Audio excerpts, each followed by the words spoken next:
super excited to kind of give you an update. As of now, as you all know, the pre-release happened starting last night for the new Tarkir set. It's already pretty fun, but like one thing that my buddy and I who played some Commander last night, and I'll tell you about that probably throughout the video, but um, ended up doing was we both bought a box and we didn't really pull all that much great stuff. Like I pulled a fetch land. You can actually see my pullings in the previous live video.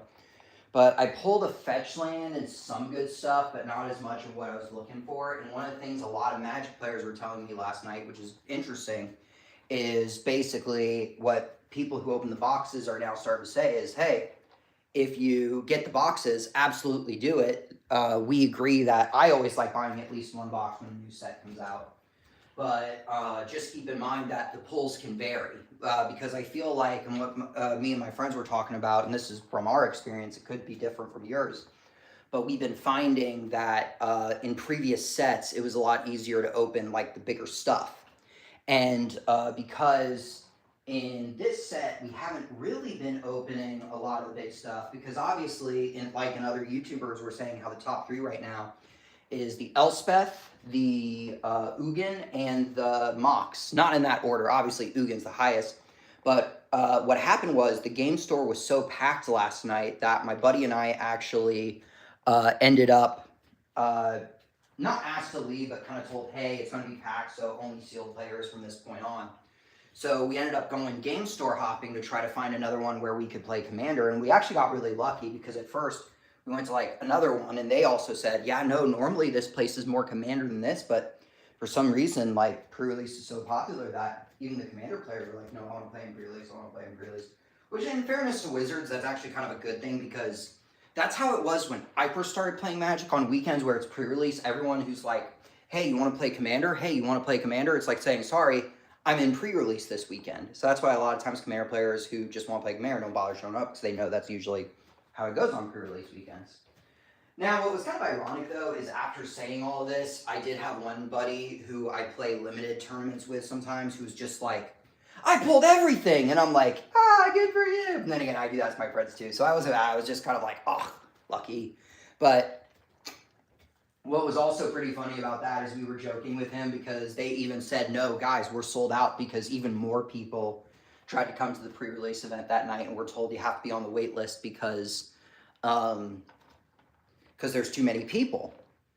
And I even joked to them saying, hey, dude, since you pulled everything, let's bail and play Commander and you just have someone pay you $80 to take your seat. And he was laughing his butt off, being like, wow. But no, he still really wanted to play, and we got it. We were just giving him a hard time. But yeah, this other place we found, even though they're technically closed at 10, it was one of those nice game stores where it's good to play at because they don't mind because the manager also chills there. So we were like playing Commander until like 12:30 in the morning, which was a lot of fun.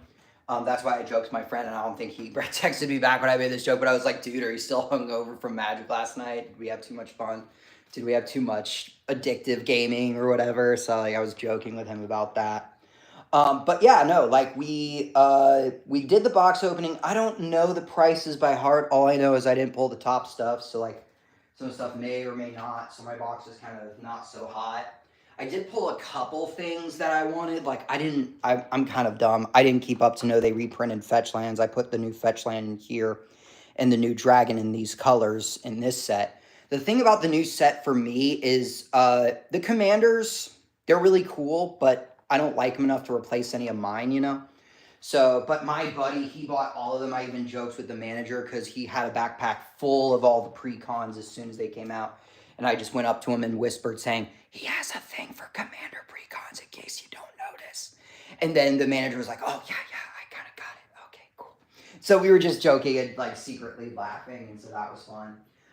The other thing is I will be posting the cards that I'm not using on our TCG page next Friday as soon as the set is, quote, officially out, as they say. So if there's things you're looking around and want to check out my page, feel free. We ship pretty fast. We've been getting a lot of good 5-star reviews over that. Another thing is I'm still posting some of the commons and uncommons from New Capenna that I did a box opening for a couple weeks ago, but all the stuff. Like, we already sold one of the tri-lands, but I think there's one left in case you guys want to look at it. We also got our hands on a couple surveil lands that we posted because we bumped into some commander players who were willing to trade a lot of our current stuff for those surveil lands. So that's something if you guys are looking for it. But yeah, with that, we thought we'd do sort of a walkthrough scenario games. That way you guys can kind of hear, if you're interested, what I like to do in Commander in various situations and what might come up in conversation or not. Is we had a good talk with this player who is coming back into Commander, and he loves Dragon Tribals, and he was saying, Dragon Tribals, okay. We were all like, yeah. We both looked at each other, and I was like, no, buddy. Like, because he was going through a very fair thing where he was saying, you know, I'm not even that good of a player, blah, blah, blah, but everyone keeps targeting me because of Ur-Dragon, which there are two sides to it. On one hand, yes, it's not completely fair if someone who's just trying to play the deck for fun is always shut down, but at the same time, it goes back to the whole, but you don't want him to win. Like, you don't want him to have so much stuff to where he's just going to win and all that. I think there is a fair balance, but some of that can vary, even though people are trying to find an official way. This is a deck's power level. This is what it does. It in part depends on the play group, and also understand that some players who probably aren't as in-depth with the game, sometimes you'll find that those players have different threat assessment and things like, you played a gross card, we need to come after you, and it just happens, you know. I even told him the story, and my buddy instantly nodded his head because we've all been there, where sometimes a player would look at us and know us, or maybe they just don't know what else to do, and sometimes they would come at us for like the most random reasons ever, because part of the aspect of the game not a lot of people talking about, and I was telling him this, is know the deck and the player's personality. Like, know, okay, in this situation, who would I come at? Okay, now that I know, how could I be 2 steps ahead? And that's one of the things that I get compliments about when how I play Commander, is sometimes people feel like I'm 2 steps ahead, but that's because I do just that. I don't only think about, okay, how do I handle this card? I also think, what are they going to do with it? Like, who are they going to come at me? Are they going to come at another person? And if they're coming at another person, should I let them? Or is it dangerous enough to where I should avoid it altogether? And so on and so forth. And like, that's sort of something in Magic and Commander that not a lot of people talk about. It's also understanding the play group that you're with. That's one of the first things that when I got into more high power Commander that they taught me, saying, you know, that's one of the non-card based strategies you got to keep in mind. You got to observe your opponent's personality and sort of see, based off of what I'm seeing so far, what are they going to do. Usually with these demos, I try, like, not as much, only because, of course, they're all my decks and all that, so a lot of them are doing what I may assume is the right decision, but everyone has their own opinion, and because everyone has their own opinion, it's bound to be a little different depending on the situation. But anyway, with that, we're going to get started. So the 4 commanders, it's going to be high-powered classics for most of them today. First, we got Animar. I call him the Geico Frog because basically he is all colors but black and white. He has protection from black and white, and whenever you cast a creature spell, he gets a 1/1 counter. And all your creature spells cost 1 less for the amount of 1/1 counters on him, and there is an obvious combo in here that if he pulls it off, I'll walk you through. Then we got Nissa with, Naren Wild Mage. I can't even say the card because I have problems. So basically, whenever I cast my first spell per turn, or once per turn when I cast a spell, I could choose to instead put that card on the bottom of the deck or reveal till I hit another non-land spell, or non-land card, cast a spell, whatever, same kind of thing. And then I could cast that spell for free. So there is a couple changes I need to make, because as I was like doing that, I've been kind of noticing that the deck kind of like came and went and all that.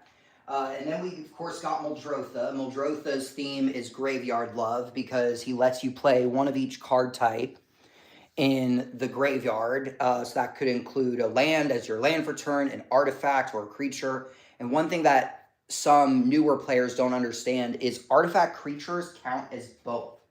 And in Muldrotha's case, let's say you play a creature for a turn, but you haven't played your artifact for turn. You could still play an artifact creature as your artifact for the turn. And then we got Korvold, which is basically when it's one of those things that to newer players is going to sound really bad, and it's going to take a while to like get used to, because like there is a little thinking outside the obvious box that could come from Korvold, where whenever it enters or attacks, you must sacrifice a permanent. But whenever you sacrifice any permanent, not just from his own ability, he gets a 1/1 counter and you can draw a card. So you're probably going to see a couple tricks with him.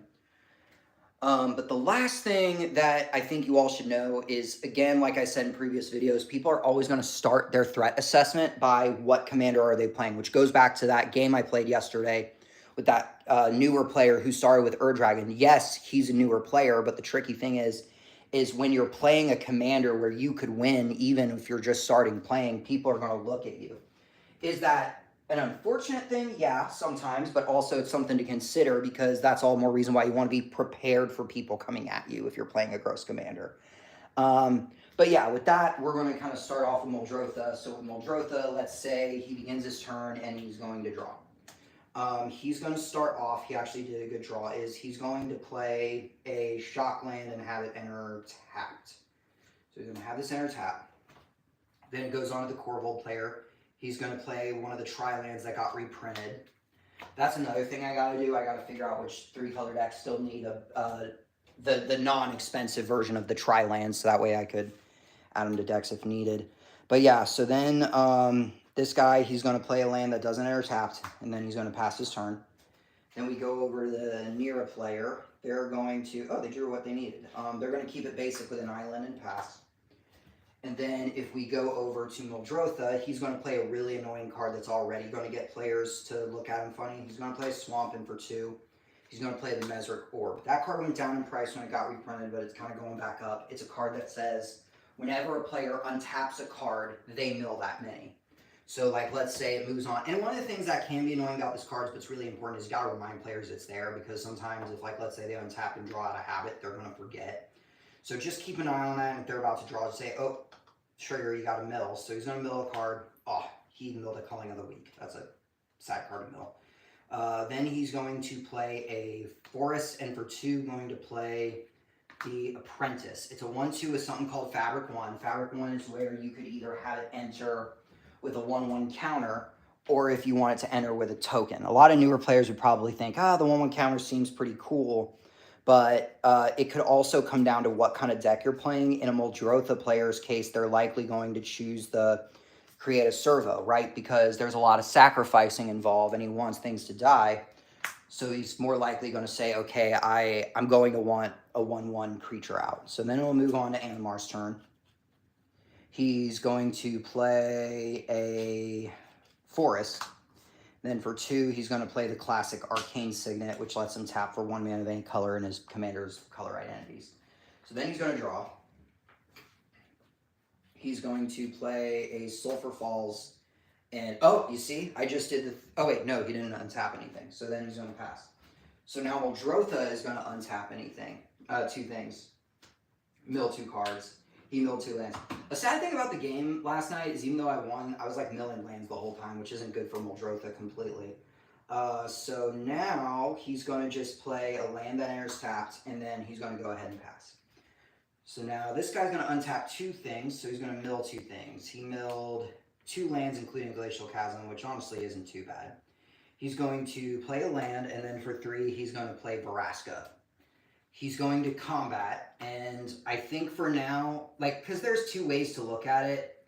Obviously, if this was a more graveyard-focused deck instead of a sack deck, he probably would like milling stuff, but in this case, he probably doesn't. So I think out of rage, he's likely going to go 2 1/1s here, and the Muldrotha player is just going to take 2. So then it moves on to the Animar player's turn. He untaps 2 things, so he has to mill 2 cards. He milled a Food Chain in a land. That's not good. He's going to draw for turn. He's going to play a land for turn, but then for 1 of each color, he is going to go ahead and play his commander. Then he's going to pass, so then it's going to go on to this player's turn, draw. He's going to, he kind of kept a slow hand, but that's okay. He's going to play a land, and then for 3, he's going to play Commander Sphere, and then pass. Then the Muldrotha player is going to, on the end of turn, float 2 mana, and the trick to that is you could technically tap lands even when you're not casting a spell. You could float the mana and just fail to use it. So that way, when he untaps, he's actually going to mill 3 cards instead of 2. So 1, 2, 3. Draw for turn. He's going to he's just going to casually play a land and pass. And then it's going to move on to this player's turn, untap, draw. He's going to play a land, and then for 3, he's going to attempt to cast a Seeking Prosecutor. Now, I'm going to show you guys a new card that I just added to the deck. So for 4, he's going to flash in one of the new cards called Fangkeeper's Familiar. And what it does is it has flash, and when it enters the battlefield, you could do one of 3 things. He's going to choose the option that lets him counter a creature spell. So this creature goes away before it enters the battlefield. The reason why he did it the way he did is it'll also make the other player hesitate, because he knows since it's a 3/3, it's not likely that he's going to come at him, and that has protection from black. So I think what he's going to do for now is just go ahead and, I think he's just going to go ahead and swing 1 over here, just so that way, even though likely he's not going to, just to make him hesitate from attacking him. That's debatable because some people would know for a fact that he's not going to block, but some people also might say, but I don't like the idea, so I'm just going to not take the risk. So he's going to draw. He's going to play a land. And then for 4, he's actually going to cast a Spark Double. On cast, this gets a counter, so it's right now a 2/2, and all his creatures will cost 1 less. But then Spark Double enters as a non-legendary copy of him, so now with a 1/1 counter. So now all his stuff will cost 2 less total. I don't think he has anything in his hand that he could play anyway. Well, actually, he does. So what he's going to do for a colorless and 2 is he's going to play this with an X of 3. Because one of the things that I didn't understand when I first started playing, but someone explained it to me, is when it comes to X spells, most of the time, obviously, if you're casting it for free, that's not the case, but you choose the value of X, so discounts can't apply. So in this case, I paid 1 and had a discount of 2, so on cast, this will count as a 3-drop, so it comes in with 3 counters, because it gets X 1/1 counters, so it's a 3/3. But since I cast another creature, and this is the real reason why I did it, both of these are going to get a counter, so now all my stuff costs 4 less. So now I'm going to go to combat, and on one hand, I don't like the Muldrotha player, but I also don't like what this player is doing. So I think for now, it's a tough call. You know what? I think I'll... Oh, I just played this. I think, yeah, just to spread the love, to not get any hate around, I'm going to go... Actually, he has a blocker. I'm going to go 3 unblockable at the... Or pro black from the Muldrotha player. And yes, even if it has other colors on it, a black creature is still a black creature. So it still has protection from it, even if it had other colors on it as well. So then this guy's going to tap and mill 3 cards. 1, 2, 3. He literally milled 3 good mana ramps. That would have helped. That's hilarious. He's going to draw. He's going to play a land. Now, he does have a Planeswalker in hand, which would be cool, but I think likely if he plays it, it's going to die immediately if he doesn't have any defense. So I think for now, he's just going to awkwardly pass the turn just to not get anyone scared at him. So then he's going to untap, mill 4. 1, 2, 3, 4. He's going to draw for turn. He's going to... I'd say... Oh yeah, this is a good one. He's going to play a land for turn, and then for 5, he's going to play the Gitrog monster. Which lets him play an additional land on his turn, so he's going to play a Verdant Catacombs as his second land per turn. Ooh, what's that on my card? On one hand, he has blockers, but on the other hand, I don't like... I think he's going to pass, and the reason why I say that is because he could keep the 3/3 as a blocker in case this tries to come his way, so that player will hesitate. And so he's going to pass, so untap, draw. And this is the other reason why I think this is really good in Korvold. So what he's going to do first is, oh, right, see? He untapped 4 lands, so now he's going to have to mill 4 cards. 1, 2, 3, 4. Then he's going to draw for turn. He's going to play a Verdant Catacombs as well. He's going to crack it. And for newer players, the reason why fetch lands for a while have been a lot more expensive is because if it has the type on it, kind of like here how it says Swamp and Mountain, those count. So in this case, He's actually going to look for a more budget card that doesn't cost as much. One of the Battle of Zenda cards that got reprinted in Commander Precon so many times. Because it has the land types on it, but if you have 2 other basic lands, which I do, it basically doesn't enter tapped. So what's going to happen after this is he's going to shuffle his deck. And then for 5...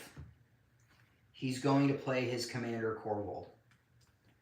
When it enters, he's going to sack this, which might also be a mistake, and he'll know why in a second, maybe. So on the die trigger, each opponent is going to lose a life. So he goes down to 34, he goes down to 38, he goes down to 19. So the token's dead. After that, Korvold will also trigger. So it's going to get a 1/1 counter, and then he gets to draw a card. As for combat, I think he's going to do the same thing as last time, and he's just going to go 1 at the player across because he's open. I know that seems like a D thing to do, but in high power level games, that's necessary because it's like, you know, the lower resources an opponent has, the better for you. So that's always something to keep in mind. So then he's going to untap. He's going to draw for the turn. And let's see what he's got. He's going to do a couple pretty gross things. So I think what he's going to start by doing is for... oh, yeah, this is going to be so gross. Check it out. He's going to... wait, I might not have enough color. Wait, I don't have enough colors? Oh, sad face. That's okay. I think what he's going to do is for 2... actually, let's play it like this to be safe. For 2, he's going to cast this card. It's a 3/1, cost 5 with Cascade, which for those you don't know means you reveal from the top till you hit something that costs less than it. And then you can cast that spell for free. Since he did cast a creature, both of these go up. He's going to Cascade. It has to be less than Cascade. It's different from Discover, where Discover could equal or that, but it's different. So then what he's going to do is for 3 and take a damage, so that way he gets an extra 3, is he's going to play End Race Forerunner. So cast trigger, both of these get a counter. And then this says something where when it enters the battlefield, all creatures you control get +2/+2 vigilance and trample until end of turn. Oh shoot, how much did he have tapped? This is one of the awkward things because technically, well, luckily he didn't really draw anything, but he probably would have milled this. Sometimes that's a mistake in playtesting, but anyway, for now, let's just say he untapped 4 things, I think. 4 things. So 1, 2, 3, 4. So, he milled the new guy. That's okay. So then, yeah, so they all get +2/+2 in trample. And I think he's actually just going to have, I think he's going to spread the love. Nah, that's weird. Because that's a lot of damage. I think he's just going to go ahead and... I think he'll spread the love. He's going to have 5 over here, so that none of them have a response. So 5 down to 32. 5, 7 down to 27. And that as well, so down to 32. Because those have pro black and all their cards are black. So then he's going to pass the turn. Might have changed if the mill was caught earlier. That's okay. So draw for turn. Land, and then I think he's just going to, for 6, play his commander. No responses to that. So then on untap, upkeep, get Rog's trigger. He's going to sacrifice this land, draw an additional card since a land went in the graveyard. Then he's going to draw for the turn. He has no way to play lands from the graveyard yet, but he is going to play, this is his land for turn. He's then going to, oh, actually, hold up. See, I did it again. So before he sacks this, untap 5 cards. So 1, 2, 3, 4, 5. And then upkeep, sacrifice this, draw a card, and then draw a card for the turn. Yeah, draw a card for the turn. And then He's going to play a tri-land as his first land for turn. Then let's say for 2, he decides to play 3 visits. He's going to search for a Surveil lands, which actually no, because that doesn't really do anything in this scenario. So he's just going to look for a... Oh, that's not a forest. It needs to be a forest. Let's see. Where is his... There's a Surveil forest if he doesn't have any others. Maybe he milled them all already. Dang. Yeah, I guess that's his main one. He's going to go ahead and play Surveil and just see if he wants to mill it next turn or not. Then I think after that he's going to pass. Like, he was 1 mana short from playing his commander. No, he could have done stuff. Well, now he's scared. So Surveil, Graveyard, it's just a land. So then it's going to go to Corvold's turn. He untapped 6 things. 2, 3, 4, 5, 6. And he's going to draw for turn. He's going to play a land for turn. And he's 1 mana away from doing gross stuff. It's funny because he has 3 7-drops in his hand, which is kind of funny but sad. I think he is...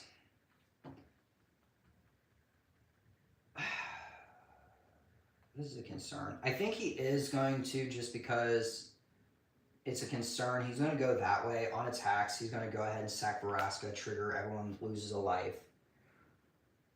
Just because I think at this point he would want to dig for answers. This player is going to go ahead and take the 7 commanders, so go down to 31, I think he was at. Or 10, I don't know. Draw for turn. Oh, that's perfect. So he's going to, for 1... I would have helped earlier, but play Sol Ring. And then for 7, he's going to play Old Gnawbone, which might actually get him there pretty soon. Then he's going to pass. So then, it's going to go to this player's turn. He's going to untap 5 things, so mill 5. 1, 2, 3, 4, 5. Then draw. Land for turn. He's going to, for 8, 9, 10, 11, 12, 13, 14, 15. He's going to cast the Goose Mother. 8, 9, 10, 11, 12, 13, 14, 15. 15, so he's going to cast it for an X of 13. So with an X of 13, he's going to get a 13, 13. It does technically have Cascade because it was high enough. And get a Blightsteel Colossus. That's disgusting. He's going to get a Blightsteel Colossus, and then he's going to go to combat. Well, he casted 2 creatures, so this goes up, this goes up. And I think he's just... Oh, it goes up twice because he also played 2 creatures. So this goes up, this goes up. I think, yeah, what he's going to do is... Oh, that would have been nice earlier. I think he's going to have...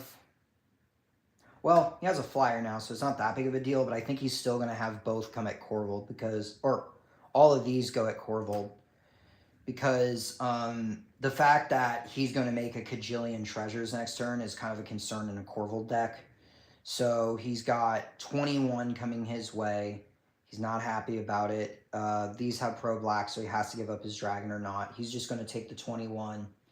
This is one of those scenarios where even though it seems unfair, it's kind of necessary to go after the Corvold player because he's basically going to play his whole deck next turn. Because with that, he's going to get, like, so much damage, so much card draw, and maybe even swing for lethal commander on someone. So this player's going to untap and mill 6. 2, 3, 4, 5, 6, then draw for turn. He's going to, for 1 mana, play Treasure Cruise. He's going to delve, which is back, yay. 1, 2, 3, 4, 5, 6, 7. He's going to exile those. It's part of the extra cost. He's going to use his commander's ability, though, so let's see what he gets.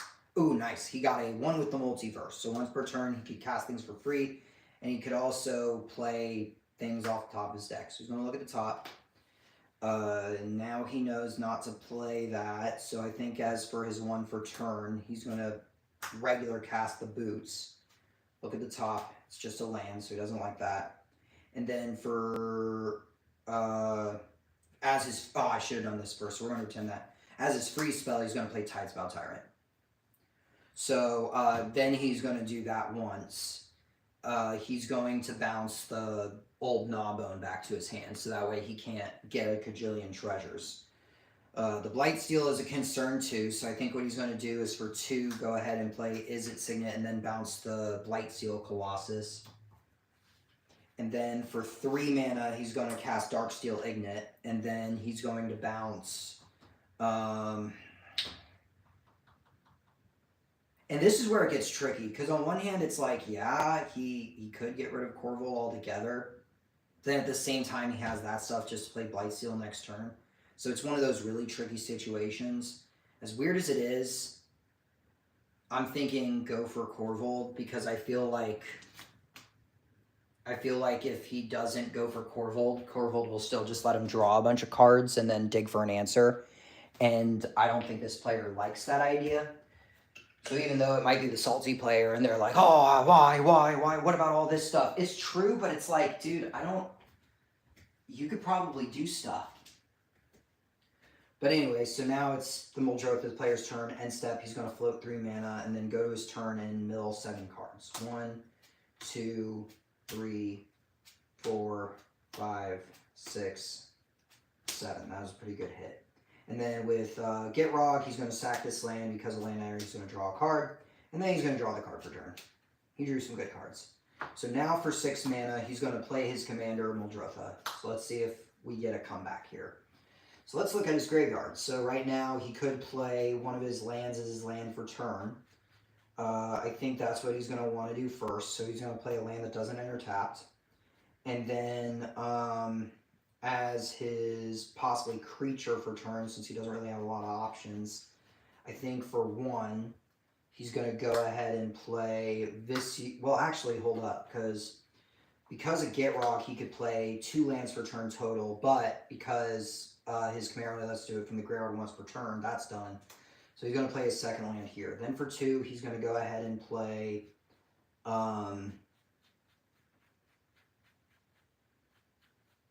Oh, I must have skipped it. He's going to play Animate Dead. So now the question is, what can he bring back that'll save him from this disaster? I would say... best I could think of is Razaketh. You'll probably know why in just a second, but I think to save himself... oh, that doesn't help, does it? Because it's tricky, because he has an answer for that, but not for this. And so that's why he's just trying to think of what he can. Should he even bother? Yeah, he should. So he's going to sacrifice the new creature to Razaketh, pay 2 life, search for a card. I know exactly what he's going to search for, or maybe there's something better. This also gives him a chance to look through his deck and say, do I have anything that could save me? He needs 2 cards that could save him this, or at least give him another turn. Well, I mean, this helps too. He had a way to play it. That might be a next turn thing. So he's going to search for a card. He's then going to sacrifice Gitrog, pay 2 life, search for the second card he needs. So what he's going to do now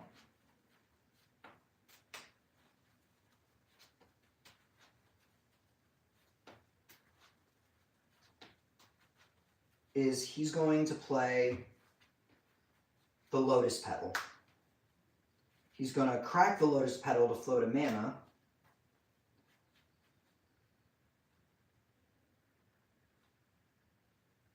And he's going to use that mana, because I don't think he played a creature from the graveyard yet. He played an enchantment, a land, and not an artifact yet.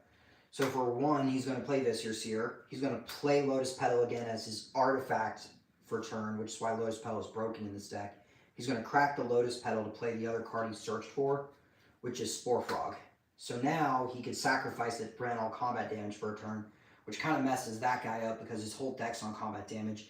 It doesn't stop this, though. But as I think about it out loud, think about it. If you were in that player's shoes, would you be more worried about that or this? And unfortunately, the answer could be a bit of both, so you never know. So the Salty Corvold player is going to go again, draw. He's going to...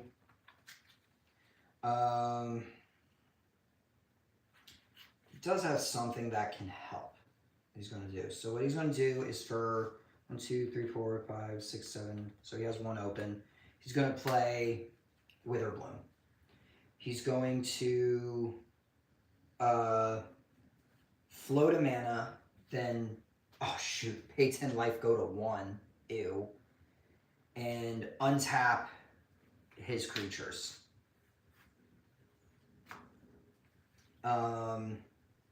He's going to float 2 more mana, so he has 3 floating. 3, 4, 5. He's going to play his commander again. When it enters, he's going to sacrifice a swamp. And that's going to go up, and he's going to draw another card. I'll grab another dice.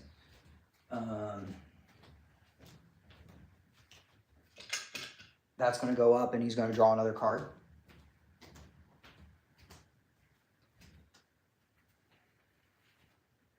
And then he's going to play a Lotus Field, sack 2 more lands, triggers Corvold 2 more times, so it goes up by 2, draws 2 more cards.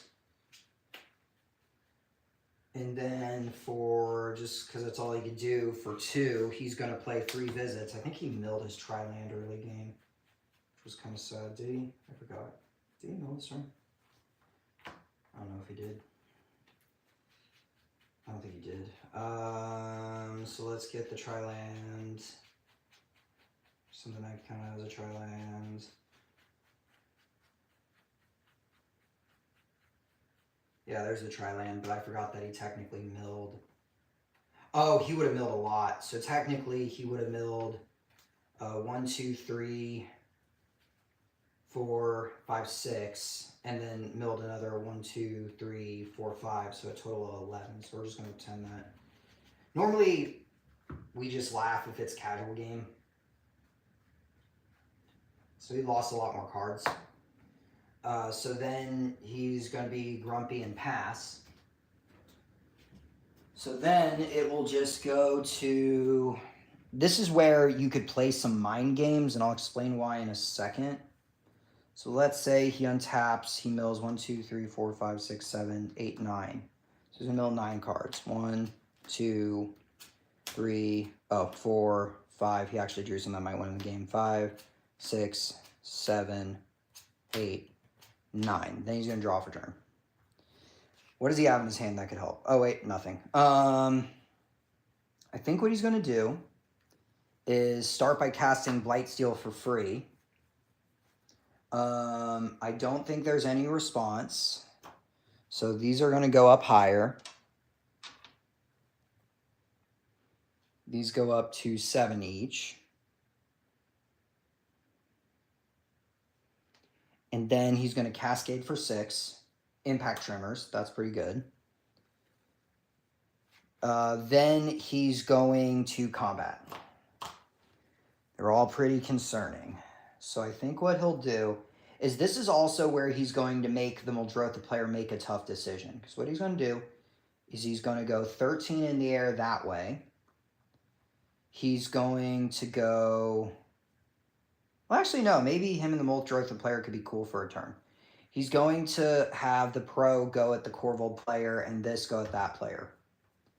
And although the Corvold player doesn't like it, none of them do, those two are going to lose. And the other guy just kind of sitting here thinking, yeah, no, I think I got this. I think I got this. I'm going to pass because he has a couple ways around Muldrotha, but there's one thing that he doesn't realize, and this is a gross synergy. So those two are dead. Oh, he actually doesn't have enough mana for it. So untap, he untapped 1, 2, 3, 4, 5, 6, 7, 8. He's going to mill 8. Oh, wait, he has enough. 3, 4, 5, 6, 7, 8. So here's what he's going to do. He's going to play a land for turn and the Lotus Petal. Oh, wait, no, he can't play the Lotus Petal. So how does he do this? He actually has to think.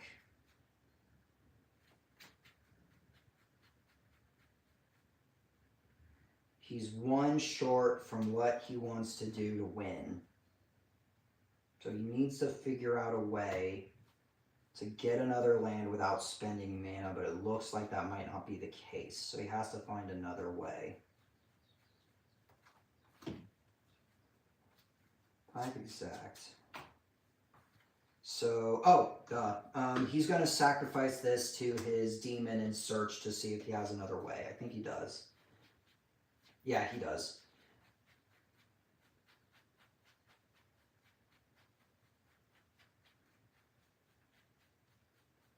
Because 1, 2, 3, 4, 5, 6. Yeah, this will do it. He'll search for a card.